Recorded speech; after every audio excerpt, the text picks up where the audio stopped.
you ever see dealing with any injuries? He did have some swelling in his head, but otherwise I did not see any. I know that hiding in the darkness of fear and blame is true fatherly love.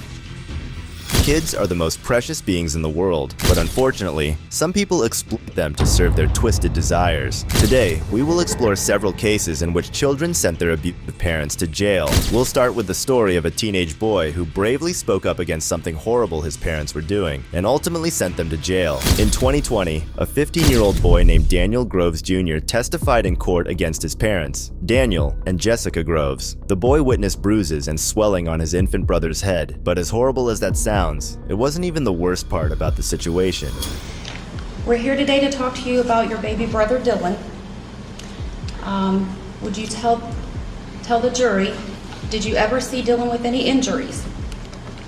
He did have some swelling in his head, but otherwise I did not see any injuries upon his body.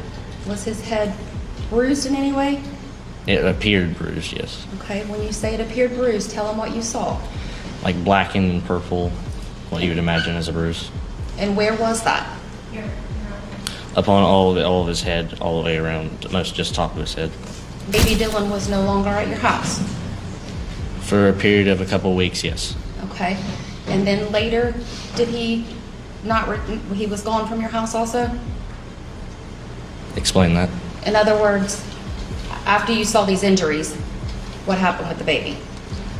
After I saw these injuries, he was around for a little while, and they seemed to deplete and go down, and then that was when he was disappeared for about 2 weeks. Okay. Did you ask your parents about the injuries to the baby, or did they tell you what happened to the baby? They gave me explanation for the injuries, yes. Okay. Who did that? Was that your mom or your dad? My father. Okay. Was your mom there? At that time, yes, my mom was there. These psychotic people had been abusing a toddler for a while, and then later disposed of his body in the worst possible way you can think of. What were you told about what happened to the baby? As somewhere near the beginning, I was told about him getting a dream catcher stuck within his arm and him swinging a tiny stone up to his head. I'm not sure if that caused the swelling of his head. I believe it was. Okay. You didn't do anything to hurt that baby, did you? I did not do a single thing to hurt that baby. Okay. Do you know who did?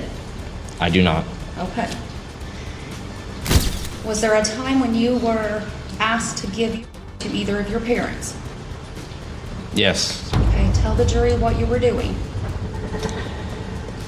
It was like a cup it wasn't like a standard casual cup you'd grab out of a cabinet in your house, and it was probably about every couple months. Okay. And who were you giving that to? Mainly my father. Okay. Do you know did you see him do anything with it after you gave it to him? I've seen him put it into like a capped lid bottle, but that's all I've seen him do. Okay. And this was before you were removed by Children's Services? Yes. Tell the jury when you first realized that your mom might be pregnant. It was somewhere around in November, or near the beginning of November in 2018. Okay. And you remember that because your birthday's around that time? Yeah, and I remember the event of confronting my mother with it. Okay. What did you say to her? I simply just asked her, because I've been noticing for a while that she seemed to be swelling like she was pregnant. I had asked her about it, and she told me that yes, she was pregnant. Okay. And you think that was early November? Yes. Just look at the mother's face. She was clearly embarrassed about what she had done, but embarrassment was way too weak an emotion for what they were doing. They should have been disgusted and ashamed of their very existence. Good afternoon, Daniel. I just have a few questions for you, okay? Okay. Okay. And I apologize. Your voice was so soft, and where I was sitting at, I apologize. I have to go over this with you again, but I didn't hear a lot of what you said, so I just want to make sure I have my notes accurately, okay? Okay. Is that fair enough? Yes. Okay. The injuries that you described, baby Dylan, I believe that you stated, and correct me if I'm wrong, that you saw his head a little bit swollen and a bruise. Is that correct? It was most of his head that seemed like a bruise, yes. Okay. And I know you were motioning and you were doing some motioning, and I'm sorry, my view was blocked. Could you point to that again? Describing please? his head, it would be mostly upper of his, like his scalp. His scalp was a little bit bruised and it was swollen. Yes, it was around all of his head, around about where you would expect hair to be. Okay. And his head was tiny, correct? Yes. He was a tiny, okay. And did you see any cuts? Cuts? No. Okay. Did you see any like fresh blood? No. Okay. And can you please tell me again when you believe that you observed this injury? Personally, I did not observe the injury. I came home from school one day and he had. Oh, Well, sorry, that was a bad question on my yeah. behalf. I'll re-ask the question. When did you see the bruising and the swelling? I do not know the exact date of when it happened. It was sometime after the dreamcatcher incident I had described. Christine Scott, Daniel Groves' defense attorney, went over the details before she came forward and asked for them again because she couldn't hear him in the back. So do you know if it was around Easter time that year? Do you know how many weeks it was prior to you coming out of the home? It might have been 2 or 3 weeks. 2 or 3 weeks before you were taken out of the home on April the 24th. Well, Right. You saw the bruising and swelling 2 to 3 weeks prior to you being taken out of the home on April 24th. I am a little bit unsure with I'd say more than 2 or 3 weeks. I am slightly unsure, but that's, yes. So it may have been a little bit earlier than 2 or 3 weeks. Objection, Your Honor, he said he doesn't know. After you saw the bruising and swelling to the baby's head, you stated to Ms. Hutchinson when she was asking you, at some point in time after that, you no longer saw baby Dylan at all. Is that correct? Correct. And do you recall when that was in relation to you being taken out of the home on April the 24th? No, I do not. Okay. Do you know how many days after that bruising and swelling happened? It would have probably at least been a week, but at the same time, I'm not sure. Okay. Were you home or did you come home when Patricia, let me strike that, Your Honor. Do you know who Patricia Kraft is? This seems like the most disorganized courtroom and incompetent lawyers I've ever seen. They were playing the couldn't hear you card to have him repeat the testimony to see if he would trip up and catch him on a detail they could try to use. Do you recall her coming to the home sometime at the end of March, and you would have come home during that time when she was there? I do not recall many of her visits. Okay. Do you recall any of the visits that you visited, that you were present when she was there at the same time? Yeah, I remember visits where she was there. I just don't remember any of the details that she Okay. talked about. Your Honor, may I get something off the table?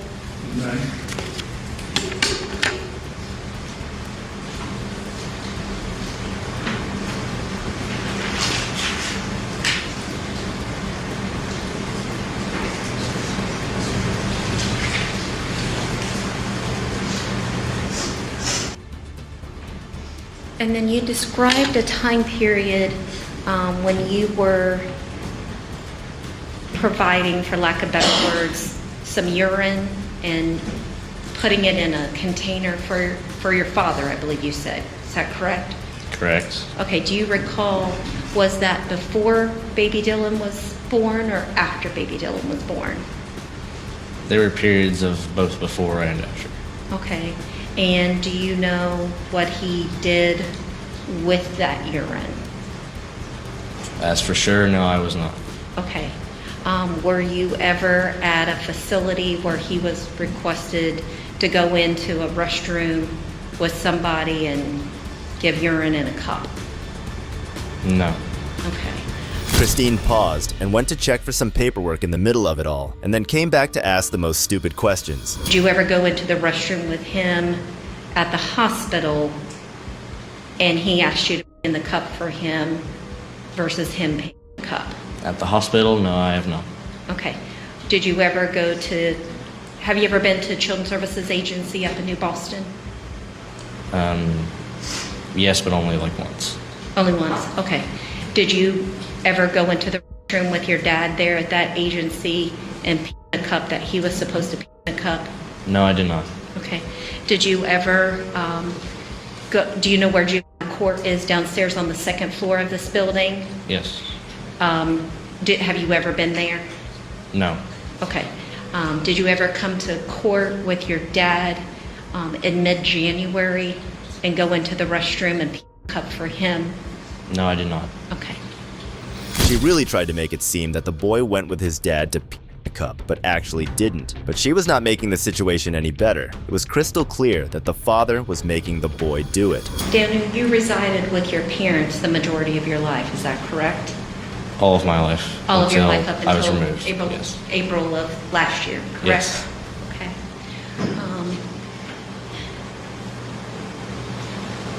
Do you believe that your father took care of you? Objection, Your Honor. Sustained. Did your father ever injure you? No. Objection, Your Honor. Sustained. Did you ever see your father injure baby Dylan? No. Daniel Groves was convicted of abuse of court and other charges, but was acquitted of aggravated murder. A judge sentenced him to life in prison with parole eligibility in 47 years. Jessica Groves was sentenced to life in prison with no chance of parole. What these people did was absolutely horrible, but this next guy abused his adopted child with something so horrible that it might make you lose faith in humanity. I do want to talk about you. That's because I still love you. And I'll always love you. Tim Ferriter, a 48-year-old Florida man, used to lock his adopted son in a small, 8-by-8-foot structure in the family's garage for extended periods, sometimes up to 18 hours a day, without proper access to a bathroom. The room, described as a box-like enclosure, contained only a mattress and a bucket for waste. Did you like being in that room? No. Did you want to be in the room? No. How did it make you feel? To me, being locked in a room, it's dehumanizing. It's almost as bad as it's saddening. He was a child that was just acting like a child, never thinking of what an adult would think to do to a child that would succumb his or her efforts in daily life to succeed. Suffering from emotional pain, suffering, trauma.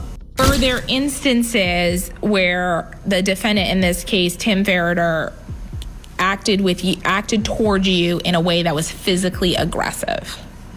Repeat the question. Was there ever any physical aggression towards you in Florida?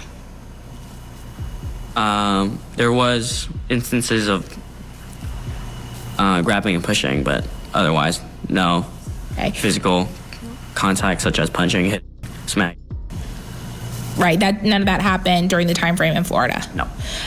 Were there times where he was verbally aggressive to you in Florida? Yes. The situation unfolded when the authorities were alerted to a missing boy in January 20th, 22. Upon reaching the scene, the police found a locked building secured with a dead that could only be controlled from the outside. Do you think it's hard to think of good memories when everyone around you has a bad image of Tim and Tracy in their mind?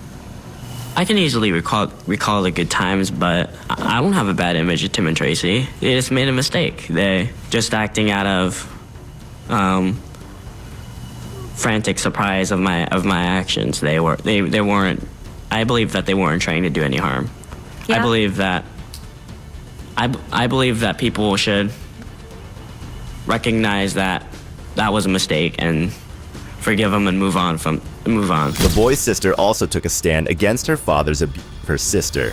You could hear the physical abuse when it was happening there. Yes. And did you in fact see an instance where he was pressed up against a wall? Yes. Okay. Were his feet on the ground when that happened? I don't remember. Okay. Did that incident scare you? Yes. What were you worried about? That he was grabbing too tight. That something worse than just I was worried that one day, that he might Objection. Overruled. that he would accidentally. Later, at his father's sentencing, the boy gave an emotional speech that will leave you heartbroken. I came here today to see your face again. It might be the last. So let us make this right. Would it not be proper to say our last goodbyes?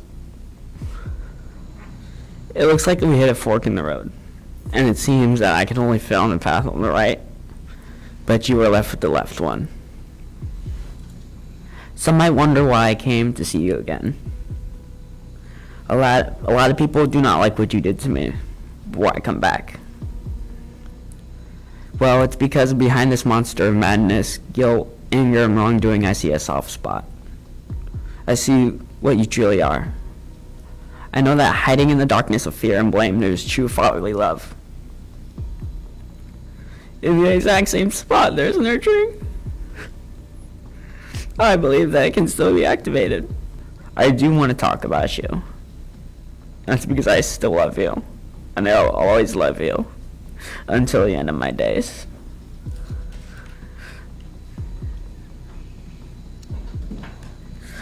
I just wanted to say that I wish you never did the things you did to me. And I think that it was just a long dream.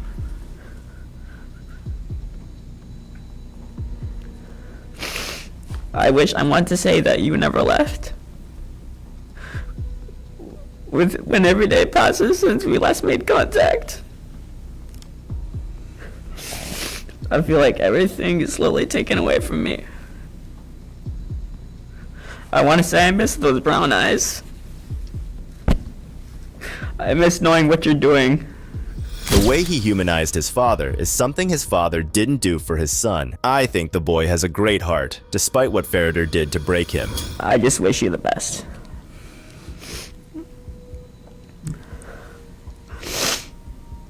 I want to say that you were everything I needed all along. But Baba, I want you happy whether or not it's with me. I wanted to be with you. That is something I wish I really meant. Right now you're facing heavy consequences, but that is something that I cannot change. My father was a good person who just made a really serious mistake. He was not a bad parent. He worked in the medical field when I was a young age. We went on to out-of-country vacations, such as Canada and France. He had a lot of friends.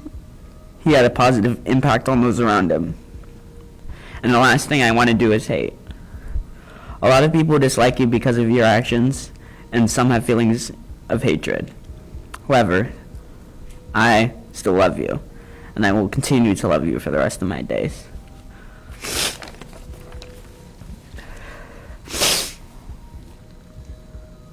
But how do I feel about you?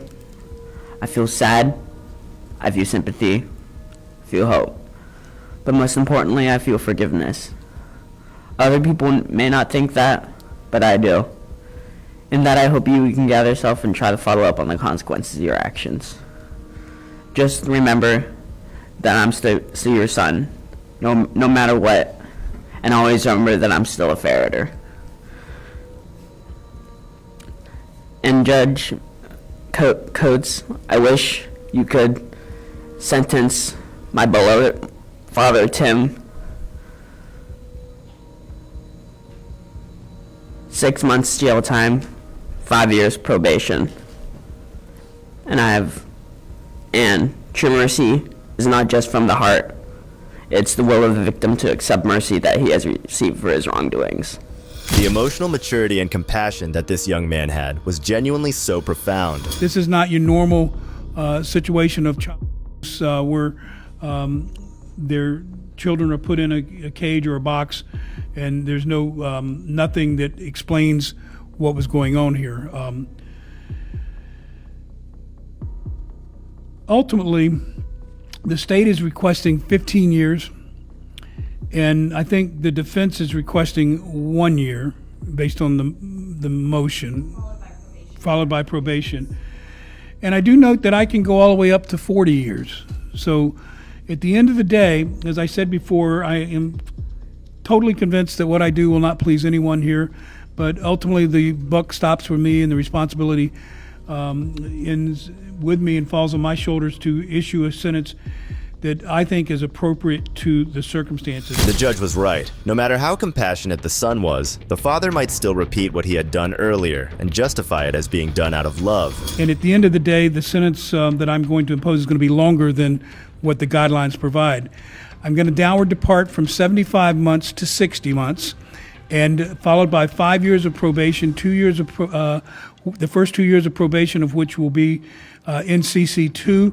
During the term of probation, the defendant is not to have any contact initiated with any of the 3 older children. Those children will be free once they reach age of majority to have contact with the defendant if they so choose. In any event, even if the children so choose to have contact with the defendant, they will not be able to do so until the defendant has first completed the following conditions of probation. That he undergo a 40-hour parenting course and that he also undergo a mental health evaluation. With respect to the youngest child, given the nature of the appointment or the adoption there, I'm going to require any contact or visitation be supervised, but ultimately subject to any restrictions that the dependency court imposes, because obviously the dependency court, if they're still involved, then maybe they're not involved anymore. They don't have any jurisdiction anymore. So I'm going to leave it that there be no contact unless it's supervised with respect to the younger child. And the reason the court is allowing that is the circumstances that presently exist. Coates chose a downward departure from 75 months to 60 months, followed by 5 years of probation. He also required Ferriter to take 40-hour anger management and parenting classes and undergo a mental health evaluation as a condition of Ferriter's probation. This was one of the most heartbreaking incidents I have seen, but this next case, where a daughter testifies against her crazy father, comes close. I was instructed to record every single time that my mother would get upset.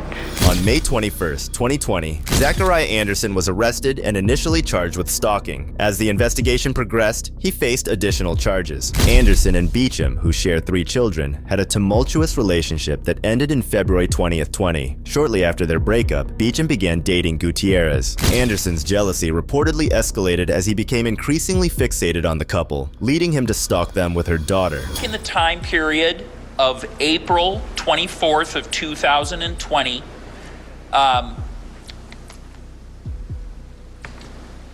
were you asked by anyone to spy on anyone else? During that time period, were you asked by anyone to spy on anybody else? Yes. Who asked you to spy on someone? My dad. And who did your dad ask you to spy on? My mom. And did you follow through on that in some ways? Correct. And so what sort of ways did you spy on your mom because your dad had requested it? I was given a G6 Moto for my phone, and I was instructed to record every single time that my mother would get upset.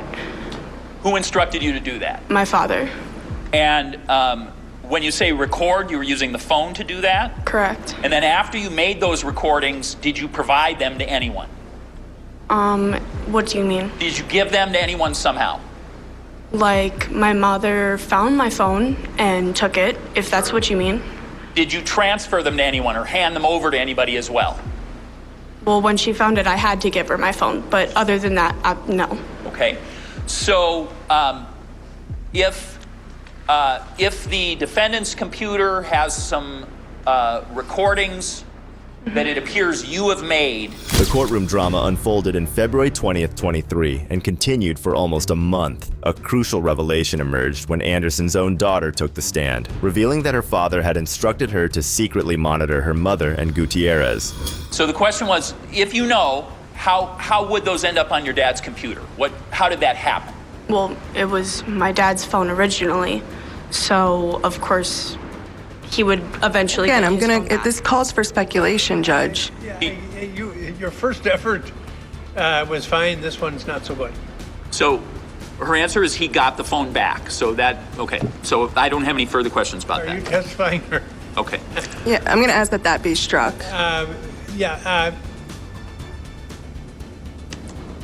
The objection to your second question is sustained, and disregard the statement that the district attorney made to follow that. So go ahead. Is the phone that you indicated you used to record? Who do you know then had possession of it? My dad and my mom. Okay. And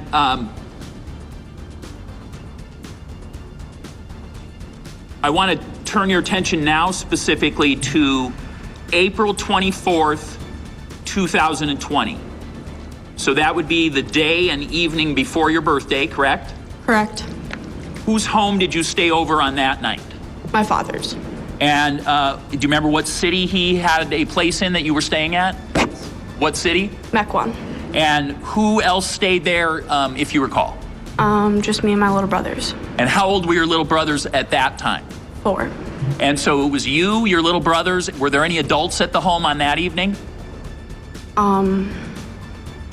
Evening? Yes. The prosecution presented DNA evidence linking Gutierrez to Anderson's work van where blood was found, and argued that the sheer amount of the crime scene was indicative of a homicide. We arrived at the house and we pulled into the parking, our driveway, of course, and he said to me, "No, we're not going to park here," and he backed out. And then he went into the bar parking lot, and there's ones that are in the back and they're closest to the house, and he gets out. When you say he, who do you mean? Zachariah Anderson. Then what happened? He jumps onto the porch and looks through my mom's window with a camera. Let me stop you. When you said jumps onto the porch, of what location? My mom's. And when you said he, who did you mean jumped on the porch? Zachariah Anderson. Then what happened? And then he is looking through the window, recording with not a camera, like a phone recorder, but a handheld recorder. Comes down eventually after a little bit, puts another phone into the air conditioner. Okay, stop. Let me stop you. The air conditioner is located where? On the side of the house that I was on. Okay, why would, so the air conditioner is connected to what room of the house, if you know? My mom's room. Okay, and when you say puts it in the air conditioner, tell me more what you mean by that. There was like an opening, so coming out from looking on the outside of the house, there was the air conditioner coming out and there was like a space around it. And it had insulation in there, like cushioning insulation, and the phone was put back far enough to see if there could be a recording of something. Anderson felt no shame or guilt about his actions. You could see it in his face that he thought they were justified. What kind of dad looks at his own daughter like that with that creepy death stare? When the defendant came and back to the car, what happened next? I said, sure. Okay. And I went up with him, and we went to the window. We walked around the balcony this time, and we went up the stairs and we went to the window. And he looks at me and he says, before you do anything, go like this with your shirt to make sure that you don't get the breath marks on the window. So I'd just like to have the record reflect that the witness, Your Honor, pulled their shirt up, blocking their ability to sort of breathe on objects, covering their nose and mouth. Her, yes. Okay. So then after you were advised of that by the defendant, what's the next thing that happened? Mr. Gutierrez, I guess. Okay. And I saw him sitting on the couch with my mother coming out of the bathroom. And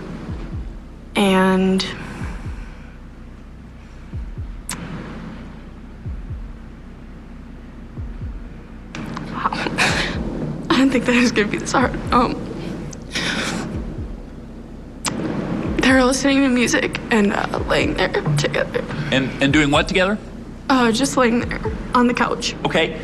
So what room are you looking into from where your vantage point is? The living room. There was a space in between the curtains. Okay, and what window of your mom's place are you looking through to be able to see into the living room? What do you mean by that? Well, you're on the outside, correct? Correct. So which window? Is it a window that goes into the kitchen? Is it a window that looks directly in the living room? So what? It's a window that looks directly in the living room. The girl was very brave to stand up against a creep like that. And after you look in and see that, what is the next thing that happens?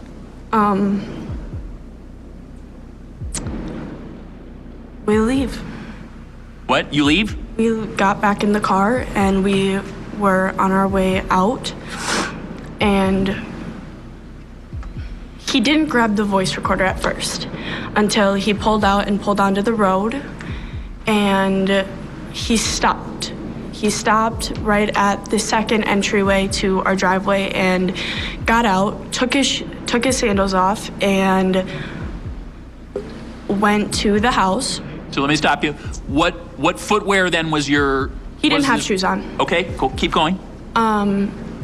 He went into Mr. Gutierrez's car and took his registration and took a picture of his license plate. And I saw him ring the doorbell, and then run back to the car and drive away. Whose doorbell did he ring?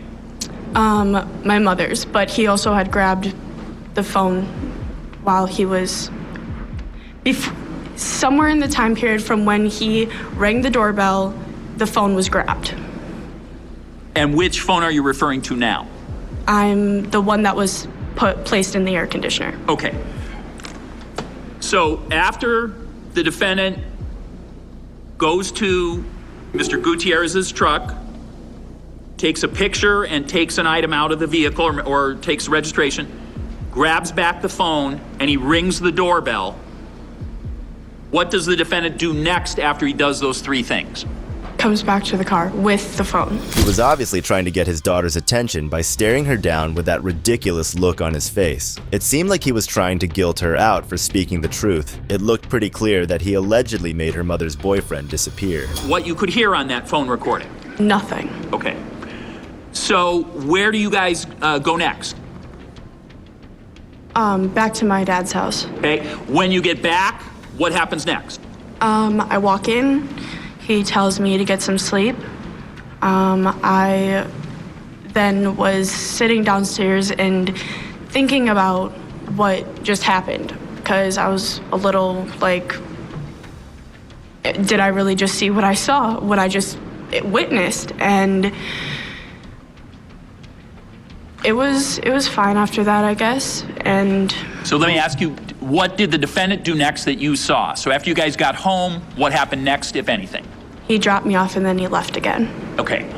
And you were not with him at that time? No, I don't remember what time that was. We got back around 3 though. Did he tell you what he was going to do next before he left? Can you indicate what, if any, plan was ever suggested to you to try to get your mom in trouble? Yes. What plan was suggested? The plan was for, now this might be a little confusing. The plan was for my dad to drive me and my little brothers to the house, and then... To whose house? My mom's house. Okay. And then he would put the boys to bed, and he would drive all the way back to his house, call the cops from there, and say, my daughter just called me, and I would have to call my mom but not make it ring. So it would show that I had called her several times and she didn't answer. So that's the look. Who was supposed to do that? Who was supposed to do that part of the plan? Okay, and is this on a day that you wouldn't have been at your mom's house? No, this would have been a day where I would have been at my dad's house and my mom would be out. Okay. And the plan was basically to call the cops and say how my mom abandoned us. All right. And how I had to call my dad. Okay. Anderson was found guilty at trial in March of first-degree intentional homicide, hiding a corpse, and stalking. and was sentenced to life in prison. Gutierrez's body has never been found. Do you think Anderson's sentence was justified? Let me know in the comments below. And if you like the video, subscribe so you don't miss out on the next one we have in store for you. Thanks for watching. This is Detective Mystery, signing off.